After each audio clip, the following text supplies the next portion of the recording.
This is the Tapped In Podcast, the podcast for beverage distributors that want to empower their sales team to drive business results.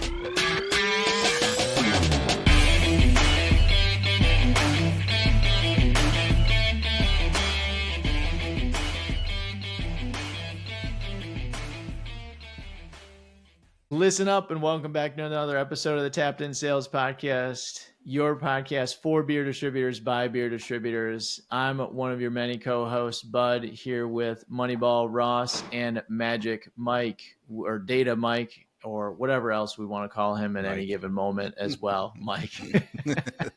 Isn't Magic Mike from like the That's from the NBA. Oh, I was thinking something else. Yeah, not the movie, Ross. Not the dancer. Yes, Magic Mike, the dancer on the side. How do you think he affords to work for us, Ross?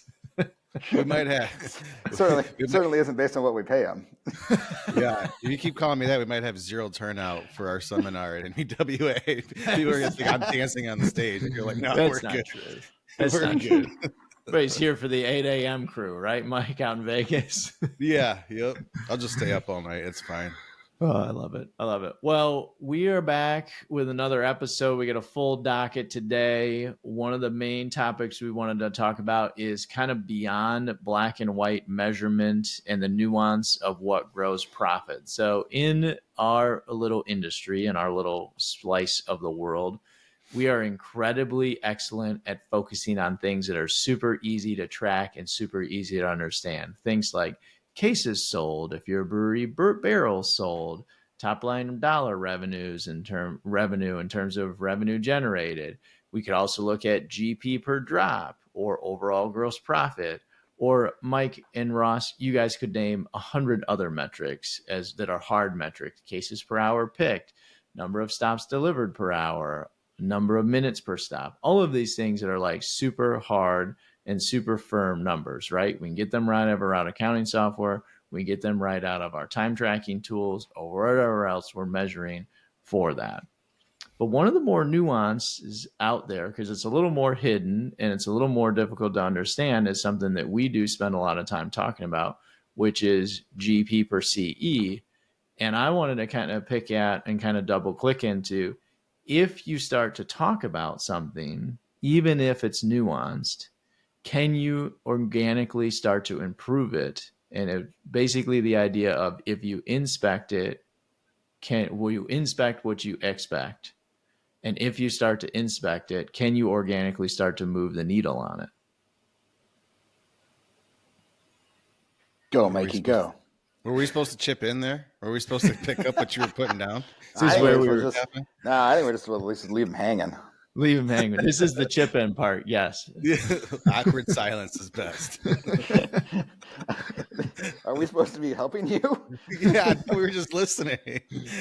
Maybe it's not. So maybe you guys don't want to. Maybe you guys think I'm crazy. That's what we're here to talk about as well. No, I don't think it's crazy, but you're right. I mean, especially coming from ops, all of those metrics that we track, that is just across the board always the same, right? Cases per man hour was the big one that jumped out to me. Cases per stop, all of those things. But you're right. I mean, unless you're working with VXP, you're not tracking GP per C. You're not tracking profit dollars at all. And it is the nuanced tracking, right? I mean, I think we got to break it into a couple components here. One is, that conversation about what are we trying to achieve, okay, and that's going to lead us to the GP per case. Mm-hmm. But I think what's also important is primarily I've had arguments with people about, well, why can't we just track total gross profit? Why does it need to be by case? That makes it more complicated. You've added, hey, we're talking about simplicity. Why is it per case? So why can't I just track total dollars? And by that function, why do I even need to track GP? That's way harder calculation for my route accounting system. I have to do discounts and all that. I'll just do revenue, easier. So why can't I just do total revenue dollars? And often we see case volume, and we can put that off to the side and have that conversation. But I'm lumping it into the buckets here of, what is it we're trying to achieve as a sales team? I think that's an entire conversation. We've kind of touched on it before. Two is, why do we need to complicate it by doing a per case? Why can't I just do total GP dollars? Why can't I just do revenue? It's even easier. It should achieve the same thing. So why is revenue any different than GP? So why are you complicating this? Well, let's double click first into that first part, Ross. Is that what are you trying to achieve? And for me, when we first met, we were trying to achieve volume growth because that's what we thought we should be doing. That was what we were trained and that's what we were taught on. And by educating and coaching our sales and incentivizing our sales team around volume growth, when I got to really looking at the profit numbers, it was like, man, we're doing these price increases and we're not actually moving the needle on our bottom line. We're just treading water would be the best way to explain it. And once we started to inspect what we expected and we started to look at profitability and we started to look at GP per CE and we started to engage the sales reps around it, like it magically almost started to move the needle. And it felt a little magical at the beginning when we first started with VXP, but then as it became more repeatable and it became more understandable, the nuance of it went away and the magic went away and it became much more science over time. That was what I noticed. And to me, it was just like, we have to uncover this. And I didn't even think about another way to do it other than like units and other than GP per CE and everything else. But we need to get into that next. But it just became a way to like uncover it and look at it the right way. And then the reps started to change their behavior. And Mike, you were on the frontline sales side when this happened too. Yeah.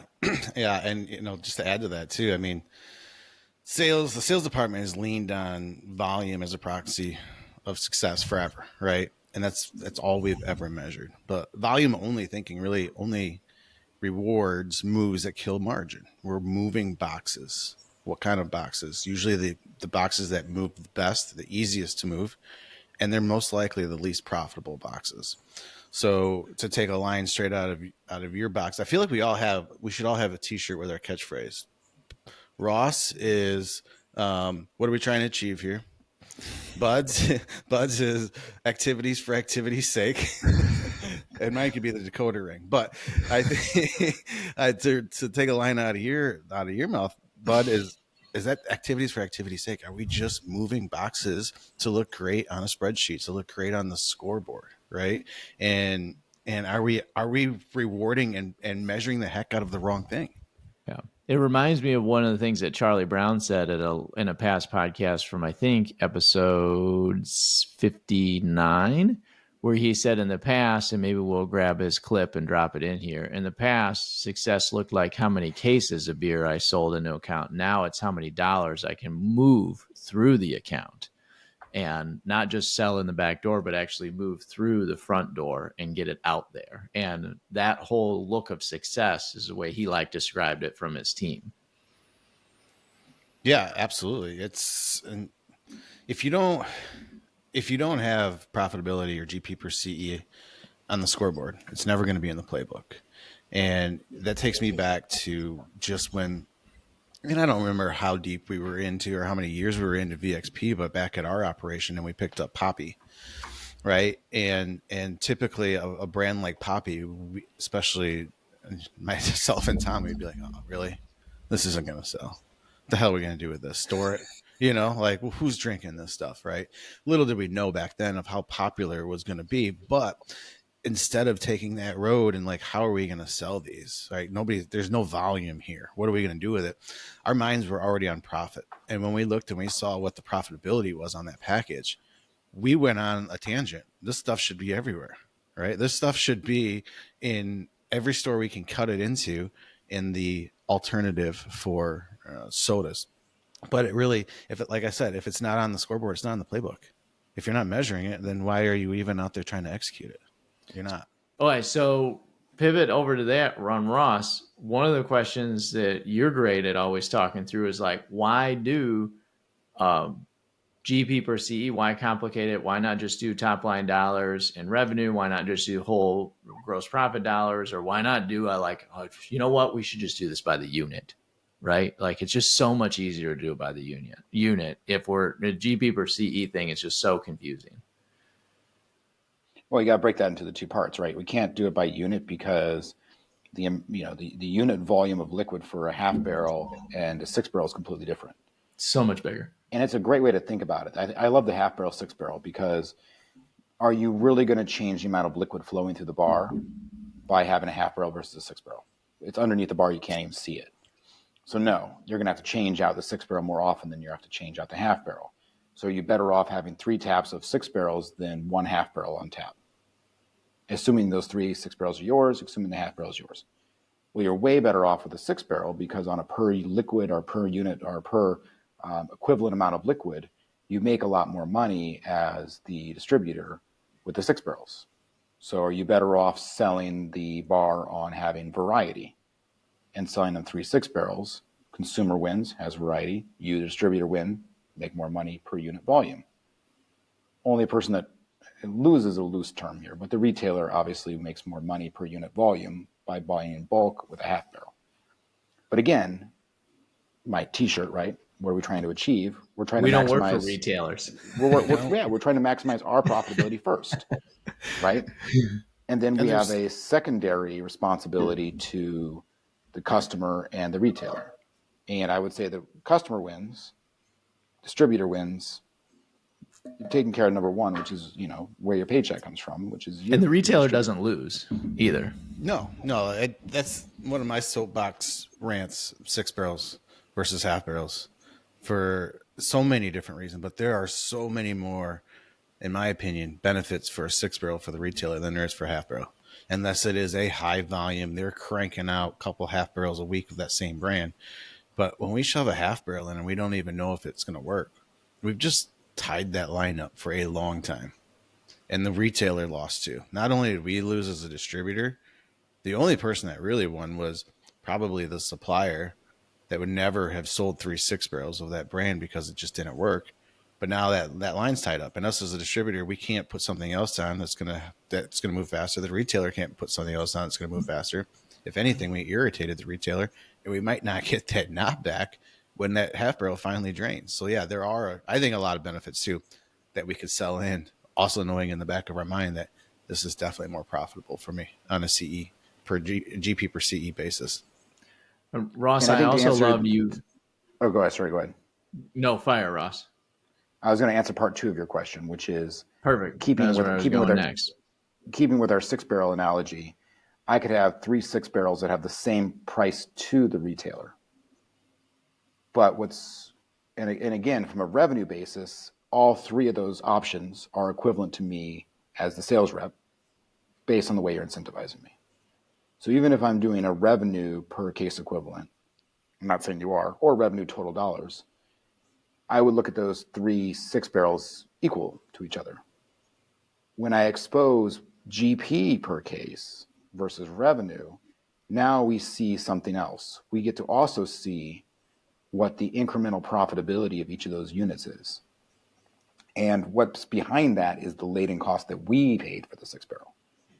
So with revenue, you only see one side of the equation. You see the price at which the retailer buys it for. GP allows us to also take in the other side of the transaction, which is what did we buy it for, and then what do we sell it for, and what that difference is, right? And all 3 of those 6 barrels may have different laid-in costs. And again, this goes back to that argument we always have around margin percentage versus margin dollars. This is where the margin percentage comes in, right? Because they may have different margin percentages, which leads us to a different GP per case equivalent, right? So we've already done the equivalency. We've already got our liquid lined up. And again, we're just keeping 6 barrels to keep it nice and simple. And now we're taking into account the differential on what we paid for it, even though they might be all 3 the same on the revenue side. So you're only looking at half the picture when you look at revenue. Now, I would also argue that in a perfect world, we'd go deeper and we'd go to a more netted number around costing, which we're never going to get there. But in a perfect world, we look at it and say, oh, this is a low volume 6 barrel. It costs us more to inventory it, right? Yeah. When we bring it in, we have to check it in differently. We have to break a pallet apart. We have to keep it separate versus a 6-barrel we bring in by the full pallet, we keep it in the cooler, and it's bang, it's there. We drop it, done, move it out, go. Right? And it came on a straight full truck. It was easy to unload. Boom, boom, boom. So in a perfect world, we would cost account down to the individual actual handling cost of that particular SKU. That ain't possible. And you'll lose your ass trying to figure that out. But we're going to get it the best number we can. And we know with discounting, with the price we paid, with late in, with shipping, with tax, all of it, we know that number. Now, a lot of the people we come into contact with as they become clients of ours don't exactly have that number dialed in, but it's certainly doable, and it's certainly within the realm of what you should be doing as a business. Yeah. And we sure as hell know what the customers are paying for it. And if we don't, then we're out of business. So that number we know. So, that's as close as we're going to get to knowing exactly what it is that each of these units turn for us as a business. The other piece of this that we talk about with clients too, Ross, is that when you do total dollars like revenue, when you do total profit dollars like total, just like that, you fall into dollar volume traps piece by piece. And what I notice that happens with full revenue teams or total revenue teams or percent of revenue commission teams is that I'm just going to sell the largest dollar value item or the largest dollar velocity item. And I'm not going to get into the weeds on the full bell curve of portfolio structure. I'm just going to go right to whatever is moving the needle the most. And the inspiration for doing revenue over volume is that, well, I want to provide a financial metric. I want to have the guys sell more valuable things in terms of more higher cost things to the retailer, but they miss out on that. We organically accidentally fall back into the trap of highest revenue. And there's other nuances that if you really look through your portfolio and if you're like, I don't believe these guys yet, go look at something like a 24 pack of a premium product and a 19.2, the revenue difference and the GP difference on the two. And you come back to us and tell us we're that fucking crazy after looking at that. And then if you're looking, I love the 19.2. So if I'm looking at a single serve door, how the F as a rep am I supposed to tell the difference between and make a good decision between a 16 ounce, a 19.2, a 25 ounce can? How am I supposed to do that? Right? Because if I'm just looking at dollars, well, I guess I should sell the 25 ounce can. Wrong. Right? So you need to think about what's profitable on an incremental basis, which comes down to the GP per case equivalent. So I got to get all those packages and all those into the same unit of measure, right? Because I got different units of measure. I got to get it to the same. Now, of course, if we're talking wine and spirits, it's 9 liters, right? Cool. As long as we have a common unit of measure. Yep. Mikey, on the 6-barrel thing too, yeah, retailers might lose out a little bit because you'll hear some reps ruffle some feathers when we talk about the half barrel versus a 6-barrel equation, and that will ruffle some people the wrong way. But at the same time, there's also value in the retailer and value to the distributor in the rate of sale turn. Like it's turning faster, you're keeping the beer fresher, you're providing more variety, that there is still benefits to having a quicker rate of turn. And some retailers don't want to pay that, and they might have the velocity to justify a half barrel all the time. But those 6 barrels and quarter barrels, they play that role to make that turn faster, and we get paid a little bit extra money. Like there's reasons to focus on that. I don't know if you want to add any more to that, but I just wanted to touch on that real quick before we flew by it too much farther. Yeah, you're absolutely right. It does cost the retailer a couple extra dollars to get that 6-barrel, but I feel like that's the price you pay for the benefits that you're getting. And how many times have we walked into an account, maybe trying to sell in a tap or a seasonal change of something else, and you hear back from the decision maker, yeah, once that finally runs out, maybe your brand, maybe competitive brand, but once that finally runs out, let's go ahead and do that. And then that brand just sits there and sits there and sits there. Maybe it's a seasonal that has far outlived what it should, or a brand that was just much slower. But yeah, to be able to say, yeah, it might cost you an extra $10 or $15 or $20 over the course of 3 6-barrels, and it would be that half barrel. But here are all the benefits I'm going to sell you on top of it. And one of them being that tap won't be tied up. Think of all the extra money you could make by having something on there that's going to turn 2, 3, even 4 times faster at the end of its life if that ends up being slow and you don't get the velocity out of it. So I think there are so many different ways to to sell that in with benefits. But yeah, thanks for touching back on that.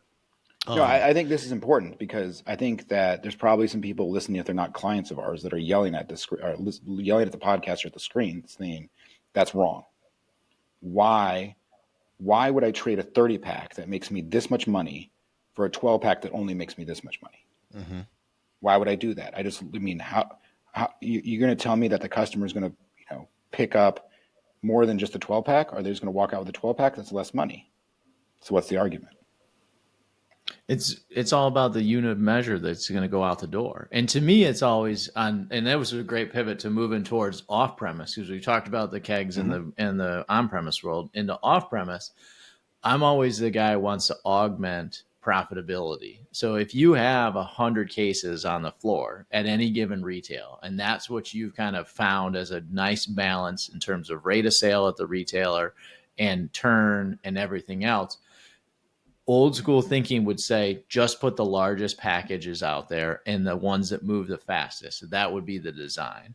I'm an incremental profitability guy. Let's find the right balance between a few different mixes. So if you're an AB wholesaler, it's Busch Light, maybe 30 or 40 cases. What other packages inside of that Busch Light territory or in that brand category can you leverage inside that? If you're a Molson Coors person, maybe you've got some space allocated to Miller Lite and Coors Light, but you've got a really wide portfolio. You could have things like Mike's, you could have things like White Claw, you could have your Sam Adams portfolio with Truly. What are the other incremental things that are outside of your portfolio that you can augment and manage around? So some of our freshest clients are like, I feel like the idea behind this is to maybe shrink the display space. Is like, that's not the idea at all. If you've got 100 cases to manage or whatever your real estate that you can own and control, it's how do you micromanage that real estate more strategically around a whole portfolio structure and the operating system of understanding GP per CE versus just saying highest velocity item by volume, highest velocity item by dollars. And Yeah. you think it's nuts on the outside, and then you watch it work. And it's like, okay, the pennies and nickels and dimes really start to add up at the end of a year. Yeah, I think that's the key element, which is if I'm looking at a single serve door, I'm comparing single serve items. Yes. I'm not comparing it against a 30 pack. If I'm looking at a display and it's all 30 packs, well, cool. I make a hell of a lot much more money on the 18 pack. So if I trade out half that display for 18s, am I going to lose the 30 pack drinker? No. But you're going to increase your profitability by what, 15, 20, 30%? And we're talking about moving shopper behavior on a velocity or volume standpoint by 3 to 5%. You might grab 3 to 5% of those 30 pack shoppers to buy an 18 pack or two 18 packs for whatever reason that they're buying them. And that is incrementally profitable to you. It makes bottom line sense. And on the flip side of that, the idea, which 30 pack, when you can have 36 beers with two 18 packs. Two 18s, yes. Well, and you're looking at customer behavior and saying, well, of course I want to sell the total dollar amount higher. So that's a 30 pack. But there's a lot of consumers that come in and says, this is what I got in my pocket today. And that 30 pack's actually out of reach. And yes, you're thinking, well, on a per unit basis, the customer would be better off buying the 30. It comes out of your pocket, distributor. But at the same time that's not every consumer. A lot of consumers are looking at it and saying, I got this much money to spend today and what's in range. And maybe it's not the 30 pack. It's a great point, Ross. I was going to go there next too, where we've watched it happen with single serve. If you spend 2, 3, even 4 hours in some of accounts doing a reset, indie accounts, right? Heavy single serve, you can watch the same consumer come back 2 or 3 times and buy one can, 124 ounce, 125 ounce can. We've all seen it. And you're like, why doesn't that person just buy a 6-pack? That's a large register ring that person either can't afford, doesn't want to afford, or doesn't want to put it all up, or doesn't even think that they need that much beer. Maybe they just wanted one, and then that first one tasted so good they came back. But you see it all the time. And the same thing with, 18s and 12s. If you're walking into the grocery store and our display is doing what it's supposed to, suggesting that I put beer in my cart and buy something I wasn't planning on it, but that 30 pack, I don't need that much beer in my fridge, or I don't drink that much, or I don't have that much money. I don't, right? But if there's flanked with 12 packs or 18 packs, whatever's more profitable, hey, you just picked up a whole nother consumer that would have walked right past that whole 30 pack display. If you're a shopper too, there's this element of sharing. People are purchasing product and the way they're purchasing it because they maybe don't want to share with other people they're going to a party with or are going to see each other with. That's one of the, in certain markets and in certain, areas where there's a lot of walk up traffic for C stores. That's why singles are so popular. They're not taking this back to the house to share with anybody. They're just drinking one beer at a time. But if you're to take that to another step, if I'm going to my cheap ass brother-in-law's house and I know he always wants to mooch off my beer, I would rather buy an 18 pack that has just got less available for him to mooch than drag a whole 30 pack or a whole suitcase over there to him, or buy a 12 pack or like something like a Texas 12 that's got the 16 ounce 12. There's 16 ounce 12 packs as well. Like all of those little incremental adjustments and changes are reasons why people buy stuff in really interesting and creative ways. And I'm just a big advocate to try experiments and see where they may work, and don't just do the same thing over and over and over again because you've always done it. And the Again, reps that are out there listening that try these things, they see them work and they win and they are at the top of the list and they make more money. And that's why they keep doing it. I had again, some of the arguments are from the perspective of what you think is best for the consumer or what you think is best for the retailer. And again, you need to approach everything from the perspective of what's best for you as a distributor and you as a salesperson that works for the distributor. Yeah. And one of the things I always like to talk about is you aren't going to change the customer base. You are not going to fight or change the demographics around drinking. I'm sorry, it's going down. The number of people drinking is getting less and less and less, and even worse in beer. So you ain't fighting that. You ain't changing the demographics of your territory, right? The number of people leaving your market or coming into your market, you ain't changing that. And for a lot of the markets, it's not in a good direction. Next is you aren't going to change the socioeconomic issues, right? If, jobs are moving away, you ain't going to fix that by, as a salesperson calling in this account. Nope. You may feel bad, but you ain't changing it. So what can you do? You maximize what you have with what you got. And that's about making sure you're getting the most from the account and driving the consumer to make those decisions that are in your best interest. And you've got a lot of NAs to help you with that. You've got potentially wine in your portfolio, some spirits. So it's not all beer, but your job is to maximize, what you're able to have the consumer buy. And on the surface, it doesn't sound great, maybe, but at the same time, who's to say, right? Maybe you trade the customer up to try a single serve of something and they like it and they become a lifelong customer. They're buying 6-packs. So it's not saying like, hey, I'm turning our Busch Light 30 drinker into, a Deschutes drinker. But if you did, is that such a bad thing? Mikey, you were talking to a rep, or you chatted with a rep? Yeah, this was a while ago when I was on site, and we were kind of digging through. Obviously, I was at an account with them, and we were learning the VXP and then looking at profitability. And they had already been live for a few weeks prior to me being on site. And I had pointed out it was an AB distributor, so he had Busch Light 30s on the floor, and he had Busch Light 1816s flanked out on the end, just a stack next to the 30s. And I had said that was such a great move because the GP per CE on that 1816 was so much higher than the 30 pack. And he proceeded to tell me that he had done it as an experiment when they first learned about, when they launched VXP and they were kind of in their parallel month. Then they went live and he had realized how much higher that was. He put a stack of 5 out there. And he said, and I watched my numbers. I was pretty consistent selling 20, 30 packs every week out of this account. Display holds about 30. I'd sell in 20 every week, right? He did that for a week or two with just 5-case stack of the 1816s on the side and was selling almost all of those down, about 4 cases of those 1816s, and only losing 2 or 3 cases of the 30 packs that were pretty consistent. So it just goes to show you that, yeah, you might sell somebody down from a 30 to an 1816, a little bit more profitability. That person's not drinking any less. They just might make more trips to the store. It's not going to make them drink any less. If they're used to killing the 30 pack a week or every few days, They're still killing that amount of fluid, but what kind of package are they buying to get there? But he also picked up some incremental sales with that 1816. Yeah.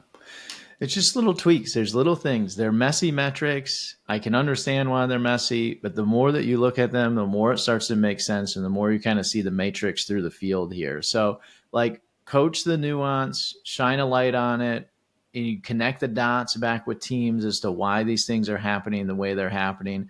And you can make movements on this stuff that can be messy or can be hidden when you do it strategically in mind. I think one of the next things, Mike, you wanted to bring up is you were going to touch briefly on, to dovetail off of what Ross said on that. You can't fight socioeconomics. You can't fight drinking behaviors. We got some sad news around some, I think some Gallup poll data around how drinking is at all-time low.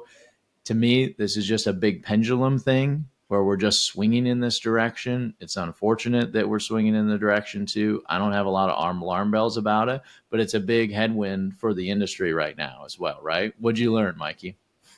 Yeah, I actually I got my news from Barstool Sports, like everybody, right? That's your news source. Hard-hitting news journalists, yes. Yeah, hard-hitting news journalists. Almost as hard hitting as us. Reported it was 54% of people said that they consume alcohol, which is all-time low since 1939. You know, and blaming it on the younger generations, the new generations, just that health conscious. Blaming it on what we've always talked about, right? The THC just being readily available on every corner, Delta 9, all the good things that are just all the variables that are going into that are driving the volume down. And I mean, it goes back to what we've always said. Chasing the volume is not going to increase your bank account. It's like chasing likes on Instagram. It's not going to pay your bills. It is just a measure that we've been using forever. We have to put a new target on the scoreboard, right? We have to chase profit too. And like this episode pinpointed, when we break that down into a GP per CE, it's the best way to measure it. Yeah. But yeah, I mean, that's a scary statistic to think all the way back to 1939. But hopefully you're right, but hopefully it's a giant pendulum and it comes back and it hits harder and we have an all-time high. Well, I think it goes back to what we always say, which is you need to adapt and move into the trends. Yeah, you know, the average younger person might be drinking less, but that's the same individual we've talked about that's willing to go spend, you know, $5 to $10 at the coffee store every day. So that same individual might be willing to pay up for a single serve of something more premium, right? They may not want a 30 pack because they don't want the gut, they don't want the hangover. Cool, but they might want the one nice beer. You know, they also might be looking to overpay for, I say overpay. All of our NA suppliers make very high quality products. That they might want to buy a high-end soda, right? They may want to buy a high-end caffeinated drink. All of these things that which we can have in our portfolio and we can service to, and we're not cannibalizing from anything else in our portfolio. So it could be net accretive to our ability to pull money out of that account as a rep and as a distributor. So it's what we've always said. It's about evolving to the trends and meeting them where they are, which is at the individual account level. Yeah, if we have somebody. I'm sorry, real quick, but if you have a customer that's willing to spend the same amount of money on 8 cans of something than 30 cans, let them. Yeah, your volume went down, but your profitability probably went up. Your revenue stayed the same. Let them buy it and spend that kind of money on it, right? But that's exactly what's happening. And we've got a valuable route to market as beer distributors. We go to valuable stores. We built the infrastructure. We have the cost in a way in which we can service these markets in a really unique way compared to any other logistics partner out there in the world. So if we can leverage that with these headwinds, as we talked about in Beer Business Daily's Distributor Productivity Summit, where we had somebody from Tahine and somebody from we had Joe from the Tahine maker, and then we had Adam from the farmer companies talk about the products that are not beverage related that they are selling as well too. Those are trends you can lean into outside of your beverage trend to move in a new market and still service the same accounts overlaps and still grow your profit in unique ways. You've also got, you touched on Mike, hemp beverages.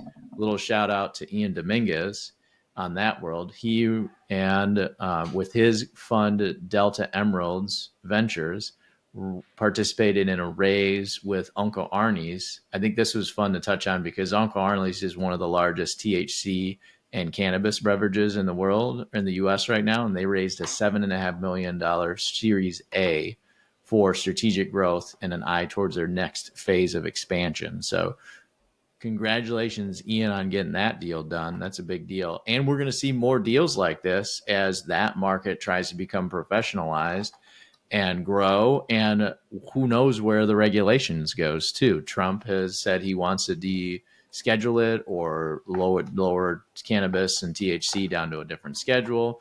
You've got all these different hemp stuff are bouncing around back and forth all over the place. Who knows where that ends, right? Yeah, absolutely. It's the last thing here, Mikey, I thought was funny as we lost Ross. We'll probably get him back in a second. Was that this whole idea of quiet cracking? Have you heard of this yet, Mikey? Quiet cracking? So quiet cracking is a new, you've heard of burnout or quiet quitting or quiet vacationing, where people are taking vacations without really telling anybody, like, hey, you got to show up to work tomorrow and you're in LA and your office is in Nebraska. It's like, yeah, I didn't tell you I was on vacation either. Well, we talk a lot about with clients and with reps in the world, like, hey, how do you drive engagement? How do you grow the engagement and the connection with your organization? And this idea behind quiet cracking as a workplace threat is real. The quiet cracking is the idea of erosion of the workplace satisfaction from within. So when we talk about things like stretch goals and some of the other things that drive behavior where reps are not winning or quota, they're missing their quota or they're missing their goals, or they don't feel like they're on a team that can win, or they just feel like they're looking at metrics, because we're talking about metrics that are today where we're watching that are just going down or being less and less and less and less every single year, or lower and lower and lower, that is frustrating for folks. Mm-hmm. So this is real. People are talking about it. The surveys are coming out related to it. And also, I think it just has to do with a lot of today's environment socioeconomically of I can't move. I'm stuck in my house. It's too expensive to buy a new house. It's too expensive to get rid of the mortgage that I have now. It's too low. And that I'm just kind of about some overall loose satisfaction with my job. And this is how it's playing out in the real world, for sure. That was from Fast Company, which was actually real news. Maybe that's a little bit more real. From Barstool? No, it is. That one is not from Barstool. So, well, if you like what we're doing here and you've enjoyed this, like and subscribe and continue to listen. You can find us at Tapped In Sales Podcast anywhere the podcasts are, including our YouTube channel if you want to find our mugs there as well. You can also hit us up at info@VXPtech, info, that's VXPTECH.com. We were taking listener questions all the time. We are taking ideas from the streets when we're out with clients and working with reps as well. So we will continue to do this. We're enjoying it. Ross will be back stateside shortly. He's only got a couple weeks left of fighting the internet bandwidth in Europe. 2 weeks left of fighting the internet bandwidth in Europe. 2 weeks to the day, right, my man? Is it? Let me see. I think so. I think it is. I think it's getting pretty close to that. Less than 2 weeks. Less than 2 weeks. Are you excited to come back, or are you sad that it's winding down? Yeah, a little bit of both. A little bit of both, I'm sure. Yeah. Well, thank you, boys, for joining. You said mugs. Were you talking about swag, or are you talking about our faces? We got mugs now? Our faces. Mugs. We don't have coffee mugs. Or beer mugs. Not yet. I need one. Not yet. We need the decoder ring, though, Mike. That's what we really need. We need the decoder ring. That's what we really need. So, well, thanks for listening, and cheers, boys. Y'all rock.